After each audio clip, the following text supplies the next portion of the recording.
Welcome, Occupy Fantasy, UFC DFS picks, lineup advice, Holland versus Brunson, UFC Fight Night, out in Vegas. We're here to give you some lineup advice, tips, strategies, favorite plays for tonight's slate. I'm Brian Jester, co-founder here at Occupy Fantasy, joined as I have been for the last few Saturdays, Mr. Jake McIntyre of MMADFS.com. What's happening, Jake? Not a whole lot, man. Kind of disappointed that we lost a couple fights in the last 24 hours, but it is what it is, and we'll move forward.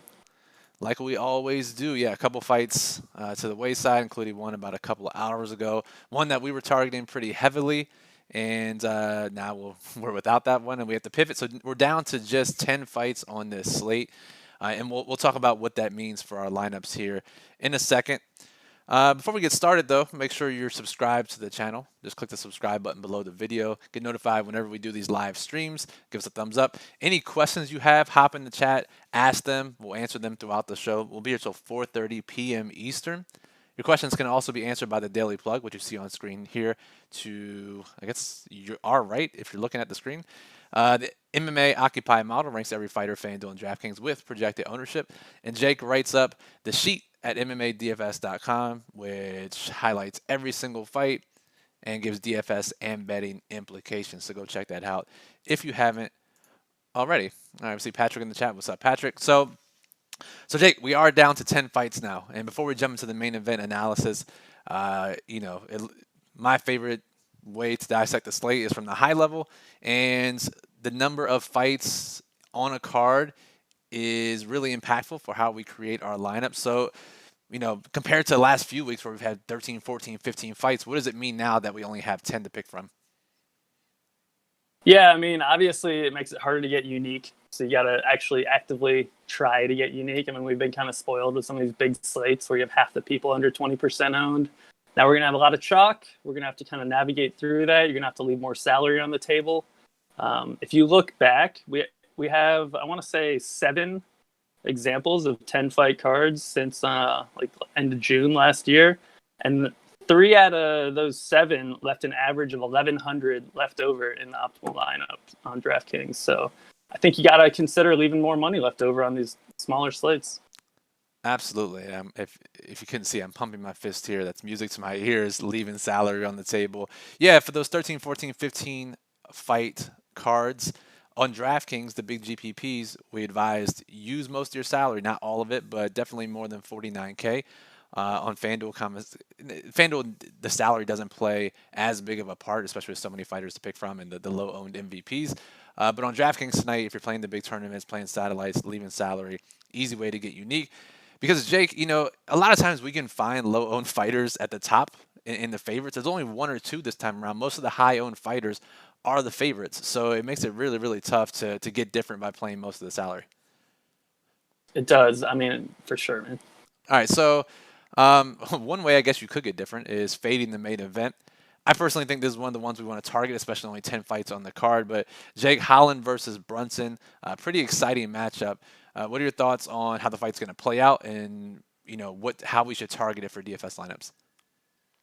Yeah, I think on DraftKings they're both pretty reasonably priced at 8,400 for Holland and 7,800 for Brunson. So I think it's hard for it not to end up in the optimal. I mean, I think there's ways that it doesn't really go crazy, but the winner still scores 100, 110 points, and it's going to be enough at that price. On FanDuel, pretty similar. Not super expensive. Holland's $20, Brunson's $16. That's pretty cheap. I want to say it's a little bit cheaper than sometimes FanDuel has the underdog. So if Brunson wins, I think he's going to be in the optimal on both sites. And if Holland wins, most likely the same thing. I expect this fight to end in the first 3 rounds. Neither one of them has ever been to the fourth round in their careers. Holland's been in a few 4-round fights, but none in the UFC. Brunson has been in 3 5-round fights, in the UFC, and they've all ended in the first round. Those rare 4-round fights outside the UFC. Yeah, right. Yeah. It's in Malaysia. You wouldn't know about it, but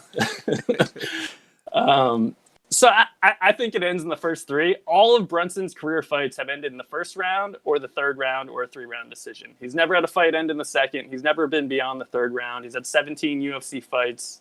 He's been pretty consistent. he did switch camps 3 fights ago, and since then he's been way more patient. He used to be like this, kind of crazy, like balls out approach where he would just try to end every fight in the first round.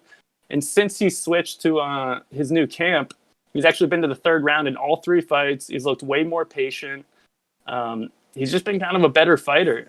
They were saying he used to kind of coach himself, and his strategy looked like it was just, I'm going to either lose or I'm going to win every fight in the first round. Whereas now he definitely has the patience to go a little bit longer, but I don't think either one of these guys has the gas tank to go beyond round 3. So I think maybe we're looking at a round 3 finish, which if that happens, that happened Brunson's last fight. He scored 110 DraftKings points. So he still scored decently, but it's not going to be like 140, 150 point performance where we have a ton of volume, massive amounts of takedowns, and it just blows away everything on the slate.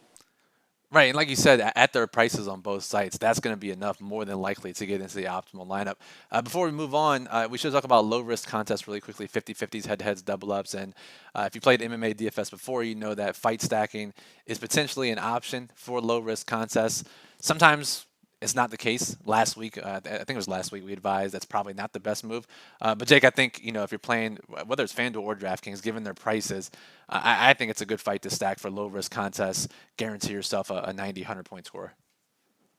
Yeah, I mean, for sure on DraftKings, and normally we say don't stack on FanDuel. I guess I can see it this week with, Holland's only 20 and Brunson's 16, so $36 combined, whereas sometimes we see the main event like $38, $39, where it doesn't really make sense to stack.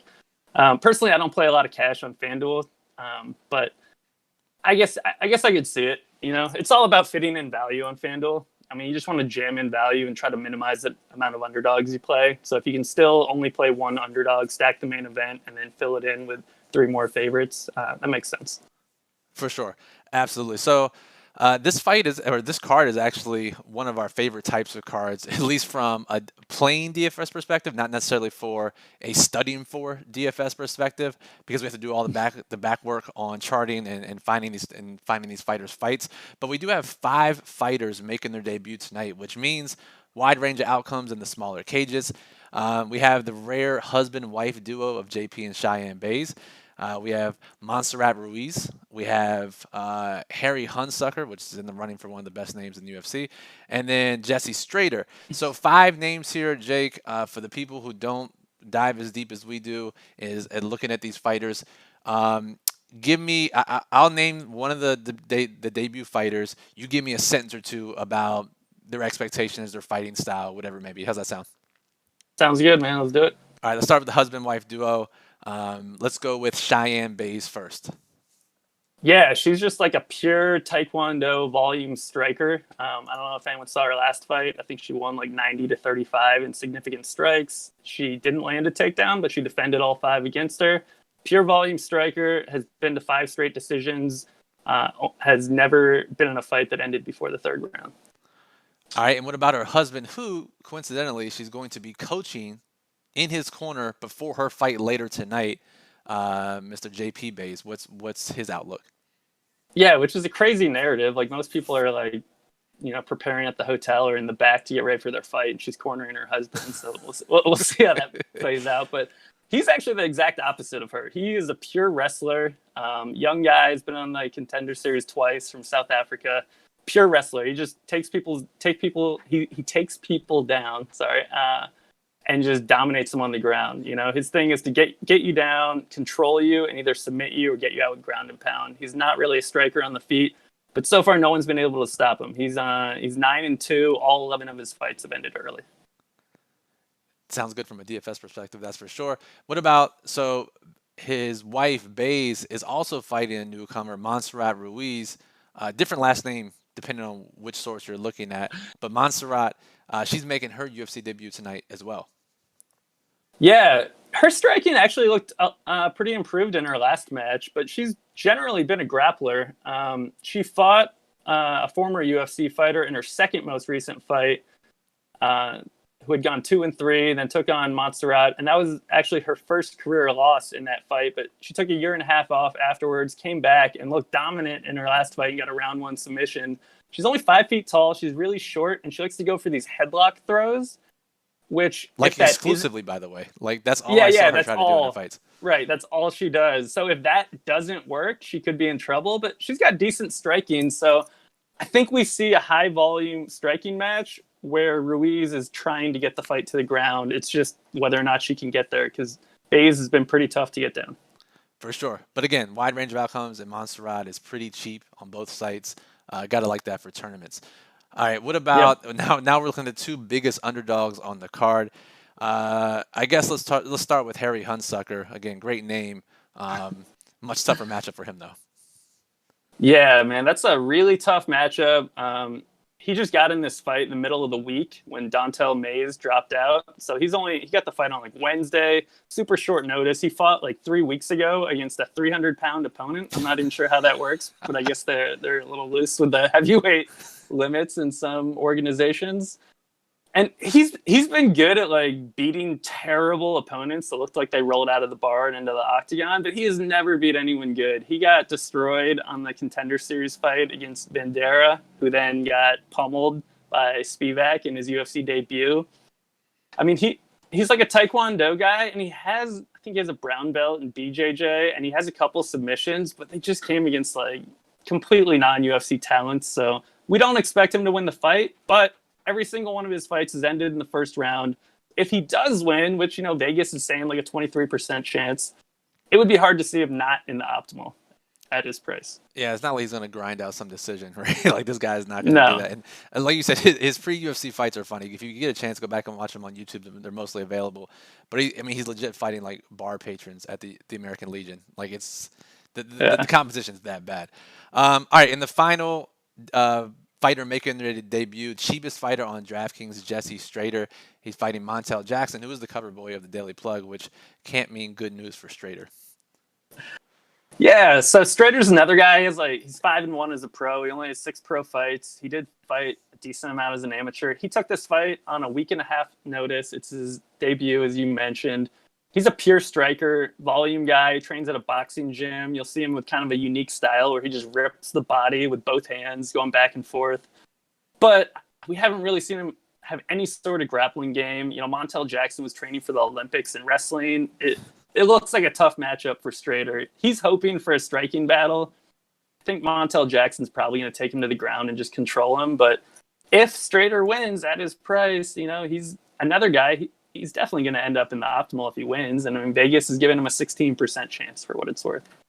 Yep, which is higher than his projected ownership. So for those of you out there playing there you go. lineups, playing tournaments, again, hashtag bad plays only, and Strader certainly qualifies for that.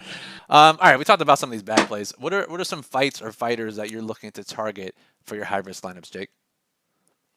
Yeah, so I mean, the people going against Strader and Hunsucker, Jackson and Tai Tuivasa, I think they're great plays. They've got the 2 highest finishing rates on the slate.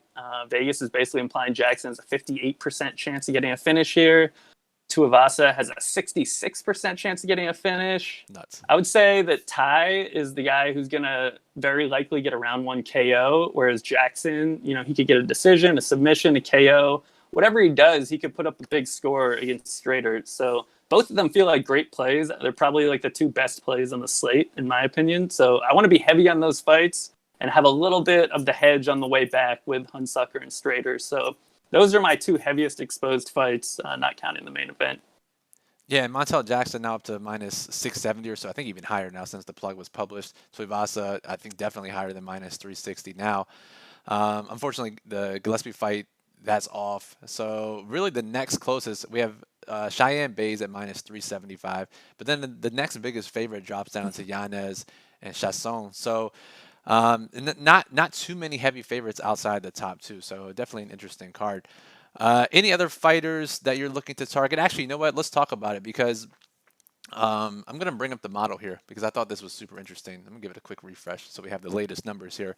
But we're always looking to minimize the number of high-owned fighters in our high-risk lineups on DraftKings. If we sort the model by projected ownership, there's like 8 fighters above 40%. So it makes it really tough. And then some fighters bunched in that 20 to 28% range, just a handful under 20%. So, Jake, if you had to pick 1 or 2, and we'll just call them low-owned fighters anywhere from 5 to 25% ownership. Which ones make the most sense to you? Yeah, so there's two that I'm really looking at, and that's going to be Ruiz, who I think has a solid chance. I mean, she probably loses a decision, but if she scores decent volume, at least she won't completely cannonball your lineup. And I really think she can win this fight. And then the other one is going to be Max Griffin, who's actually a negative 200 favorite. And people just hate playing this guy because he almost never puts up big scores since his debut. But he definitely got robbed of a split decision where he would have put up 107 DraftKings points against Alves a few years ago. He got a round 3 KO where he tore someone's ear off in his last fight. And I think he has the potential to put up decent volume, get like 4 takedowns, maybe get a late finish, potentially get a 100 scoring point decision. He's kind of like mid-tier priced on both sites.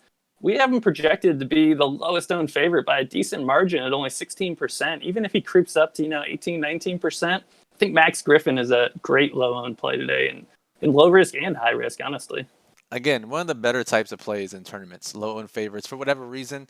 And I mean, we saw who was it last week, Jake? That was super gross and like 8% owned. End up in the optimal lineup. That was Aldrich, right? Yeah. Yeah. I think I called her the worst DFS play of all time. And with a couple of DQs, and somehow she snuck in there. I mean, that was, God, what a slate! Like, how do you get 2 DQs on one slate? And one the week before. I mean, what a mess. Yeah, that's why we're here talking about this slate, because we can only talk about last week's slate so much. The point remains, though, these low-owned fighters at the top of the price range get there more often than their ownership indicates. So fighters like Bays, who is really, really expensive at 9,100 on DraftKings, 2,100 on FanDuel, one of the lower-owned favorites, and then Griffin a little bit lower down, but really, really low owned compared to the other fighters around him. All right. Yeah, for sure. Did you want to add on to that, Jake? I was just gonna say I like Cheyenne Bays too. I think she's pretty low owned. We didn't really mention her in terms of tournaments, but I think she'll have to go crazy on volume because she's not going to get any grappling stats and probably doesn't get a finish. So maybe a little bit better on FanDuel with takedowns defended, but she was on my list too. For sure. And speaking of Max Griffin, we have a question about his opponent, Song Kanan, from Kyle in the chat. What's up, Kyle? He says, Jake, do you think Kanan has a lot of volume in a decision loss? No, I don't think he gets that much volume. I think he's more of like a sniper where he's looking for that one punch finish. I don't think he's going to get crazy volume. Yeah, I think that's fair to say. All right, so we talked about fights to target. We talked about our favorite low-owned plays. I did want to get your opinion here too, Jake. I'm going to go back to the model really quickly and sort by ownership once again. We have to make some tough decisions for tournament lineups, figuring out which of these we can't play all of them. Like, they're all pretty good plays for the most part. But if you had to pick 1 to 2 fighters that, all right, I'm going way underweight on these fighters in my tournament lineups, or if I'm making 1 or 2 lineups, I'm not playing them at all, who would you have to pick to exclude from your player pool that is 40% or higher owned? Well, the one I was really looking forward to being way under the field was Gillespie, Yeah. but now he's off. So I would say I think Yanez probably doesn't hit his ceiling here. I think he could win a lower volume decision and score like 75, 80 points here and kind of bust. So I think that's probably the main one. Also, Dawson's going to be really high owned. And I think that Santos, man, 88% takedown defense. He's been taken down like 1 time in the last like 6 fights or something. I think that's a tough matchup for Dawson, moving up a weight class and going against the BJJ world champion. This guy's like been practicing jiu-jitsu since before Dawson was born. So I think that's a tough matchup for Dawson, moving up to 155 pounds for the first time in the UFC. And then let's say Roman. I think this is a tough spot for him too. He's had 2 pretty good scores. He had round 1 KO, and then he had the decision that still scored like 93 DraftKings points. And his price tag is going to make him super high owned because we haven't seen his floor yet. I think Trevin Giles is a tough guy to finish. Roman's coming down to 185 from 205 for the first time. We don't really know how he's going to look. I mean, you could say that's a size advantage, or you could say that, he had to cut a ton of weight on short notice, and this might be a tough matchup for him, and he might get tired in the end. But I think Trevin Giles is a really tough guy to finish. He's never been knocked out. He's been submitted twice, but both times by round 3 guillotine choke. kind of like Giles to pull the upset here with either a third round KO or a decision win. So I think being under on Roman makes a lot of sense, but it's hard, man. At $8,200, $16, I mean, he has to really do bad to not be a good play. So I mean, it's kind of a hold your breath fight if you're gonna fade him. But I think it's a bad spot for him, and he's gonna be like 40% owned. So there's some good leverage to be had if he loses the fight. I know it's a super hold your breath fight, but like those three fighters you just named, Yanez, Dawson, Dolitze, those are three I had marked on my list as well that I think. Well, I don't even think. I know for a fact that in my 150, I'm way lower on the field for all three of those guys. So we'll be high-fiving if they get upset or have lower scoring decisions later on tonight. Let's head over to FanDuel for a second. And we know if you've listened to this show before, if you've read the Daily Plug, the lineup strategy section at the bottom of the plug talks about the proper way to play FanDuel tournaments. And Jake, one of the best ways is to find those lower-owned MVPs. We obviously expect Kevin Holland to be up there tonight, Tuivasa, Montel Jackson as big finish potential fighters to be probably the three highest-owned MVPs over on FanDuel. You know, if we're and this slate isn't as easy as some of the other ones, is finding those cheap options or those low-owned options that can be the optimal MVP. But who are you looking at on FanDuel that's not in that top three? Yeah, it's tough, man. Normally we get some plays that have really high ceilings at the bottom, and this week it feels like a lot of the expensive plays have the highest ceilings, but there are some guys like Strader, like Ruiz, like Hunsucker. If they do win, they could put up really big scores. Oh, you're going way down there. You're going all the way to the bottom. I mean, I always start at the bottom. These guys are going to be like 1% MVP. And, you know, it doesn't make sense. If you're going to play some of these guys, you might as well play them at MVP. Because if they get a 0 and it's in your lineup or your MVP, your lineup's dead in tournaments either way. So, I mean, you might as well be the big beneficiary of them going off opposed to throwing them in your lineup, whereas where they lose, you're still dead. But if you want to talk in the middle, I think guys like Brunson, JP Bays, I think those guys are interesting. I guess Tai Tuivasa is only $18, which maybe keeps him a little bit lower, but obviously with the highest round one finishing chance, he's going to be super high owned. So, I mean, I guess I'm kind of looking at guys like Brunson, Bays. Macy's probably a better DK play, but she has a chance. It's a tough spot to get a finish for her. But man, I don't know. Montel Jackson could definitely be the highest scorer very easily. That was the other reason I was disappointed when Gillespie got taken off, because he was going to be super popular and he was going to suck ownership. He was a ton of it. So I mean, it gets way tougher after that fight got canceled, because I liked Riddell as MVP also before he got pulled. Take down defenses. Don't forget him. Piotr Yan, optimal MVP a couple weeks ago, despite quote unquote losing in the fourth round because he had like 7,000 takedowns defended. So yeah, never forget that. Yeah. The model does include that in its FanDuel OF index if you sort by that in the Occupy model. All right, really good question here from, I'm going to say Meb. I'm not sure how to pronounce the name. Sorry about that.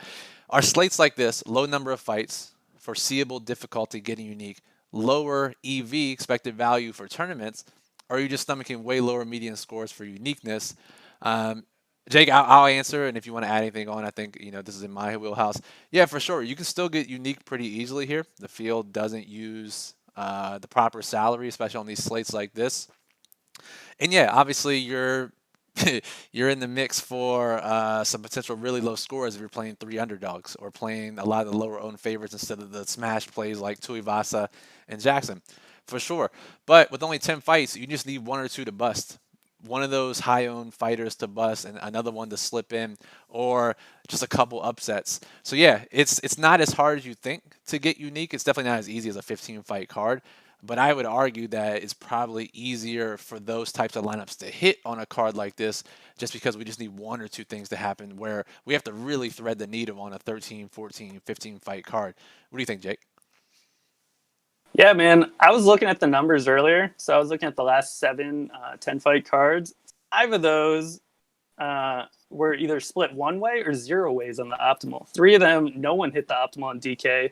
2 of them had a unique winner. 1 of them was a 5-way split, and 1 was a 14-way split. So I think you can still be unique on these cards. I think you just want to leave a little more salary left over. And yeah, I mean, if you play a couple of leverage plays, I mean, you fade 2 guys that are 40% owned, and you get 3/4 of the field out right there. Yeah, absolutely. That's crazy that on a 10 fight card, the last 7 times the optimal hasn't been hit. Would you say 3 times the optimal hasn't been found? Yeah. That's insane, right? That's crazy. So, we'll take that all day. If people can't find the optimal on a 10 fight card, we'll gladly play with salary left over and playing with uniques. We get this question a lot, Jake, on FanDuel. How much salary do you normally leave? And we do discuss that in the bottom of the daily plug in the lineup strategy section. But if you're using the lower owned MVP, you don't have to worry about leaving too much salary, even on a 10 fight card, right? Yeah, I mean, I normally never leave more than like $2 left over, but I'm also never playing the high-owned favorites. But no, you can spend it all. If you have a 1% owned MVP, you can spend the whole salary, and most likely you're not going to be splitting it with anyone. I mean, just look at like the FanDuel winners every week. They're rarely split. Typically, the winner either uses all of it or leaves $1 or $2 left over. And the rare times where like the main event favorite wins, a lot of the time then the winner will leave like $5-10 left over. But if you're not playing those guys, you don't really need to leave anything. Spoken like a true FanDuel GPP winner. Jake has done that. So listen to that advice if you're playing FanDuel tonight. All right, we got 3 to 4 minutes left in the show, and I think it's about time we bring up the parlay of the week. If you're in a legal sports betting state, be sure to check out our links in the daily plug where you can get ridiculous deposit bonuses at legal sports books. Take those bonuses, bet on some of the best bets that Jake lays out in the daily plug, print the money. And what we've been liking to do on this show since we started doing it back in January is giving out our parlay of the week. Jake and I, and if Moose is on, he'll add in a third leg, some of our favorite bets and put it together for a parlay. Jake, I got to say, man, you and I were talking before the show, and the bets are tough this week. I don't know if it's just the card or if the books have sharpened up the lines a little bit, but I'm not a big fan of really any of the bets on this card. So this will probably be the one we hit for the record. So who Right. you go first? Give us the first leg of the stream parlay. Yeah, man. It's I think it's a card where you want to get longer odds because you're not going to feel comfortable about most of the bets unless you get you play like something with crazy odds like Jackson at -700 money line, which no one's going to do that if they want to make money. So my bet here, while it may not hit, I think it has great value, and that's going to be the Brunson inside the distance line. It was at +300, and I've seen it as high as +370 now. And I mean, if he wins the fight, I have to think that comes inside the distance. He's a 145 dog, so getting that 370 seems like a great value play. Yeah, I like that too. I think that if he does win, that's definitely the most likely occurrence. So, all right, we'll add that to the parlay. And Jake, this what my pick wasn't in your best bet section, and I feel like I'm jinxing myself by fading the favorite or going underweight and making this bet. But it's over 2.5 rounds for the Yanez and Lopez fight. You can get it at +140, +145, depending on what books you're in and if you shop around. But Yanez and Lopez to go the distance, basically over 2.5 rounds, +140.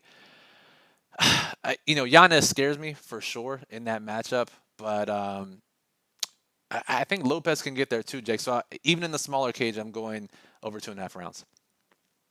I like it. I like that bet. Should have put that on the betting plug. Yeah, so you did talk about Yanez in the best bets too, right? You like him by either round 1 KO or by points even, right? Yeah, I think Yanez decision is a good bet. I think that Lopez is a tough guy to finish. I mean, he's been finished twice, but Yanez has been to a decent amount of decisions, even though lately he's been knocking people out. I could easily see this ending in a, kind of like a no takedown, moderate volume decision where it's a better real fight than a DFS fight. So I like that bet. For sure. And Yanez is the type of guy that he's in a really high spot right now, right? Coming off I think 2 knockouts for the contender series in the last fight, right? We're both round 1 KOs. Yeah. Let me pull him up right now. I want to say like 3 of his last 4. Yeah, 3 of his last 4 were round 1 knockouts, and then the 4th fight was a decision win in the LFA title fight against Kyle Estrada.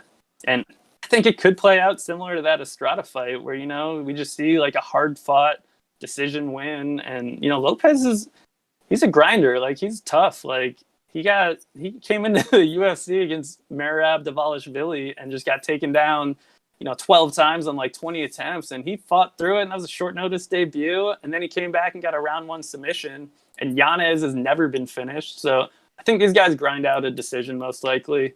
I mean, I think there's a small chance Yanez finishes him early, but I really think this one goes longer. So I love that bet. Fingers crossed. Please don't finish him early. So, all right, that'll do it for this show. Again, if you've been watching this whole time, we appreciate that. Go ahead and click the subscribe button below to get notified whenever we do these live videos. You can click the new join button right below the video. Join our YouTube channel, youtube.com/OccupyFantasy. That gets you access to our Discord, OccupyFantasy.com/Discord, with instructions on how to join after you become a member of the channel. Also get you access to Occupy Fantasy emotes and emojis during the live chats, during the live streams. I know everyone wants to use those. So just click the join button, just $2.99 a month. Follow Jake's work, MMADFS.com. Read the sheet where he breaks down every single fight, betting, and DFS implications. Read the daily plug. Let's bring that back on the screen here, OccupyFantasy.com. The top plays, FanDuel and DraftKings, low risk and high risk contests. The best bets for legal sportsbooks. And lineup strategies for FanDuel and DraftKings. Jake, I think we hit it all, man. Yeah, I mean, let's hope that, this slate goes off and we see 10 fights to completion. I mean, that would be a change, so that'd be nice. Yeah, man. After these last couple of slates, please no disqualifications. Please, please, please. So, all right, you can follow Jake at DFS_MMA on Twitter. You can follow me at BrianJesterFF. You can follow us at Occupy Fantasy. Again, thanks to everyone for listening. Good luck tonight, and we'll talk to you soon.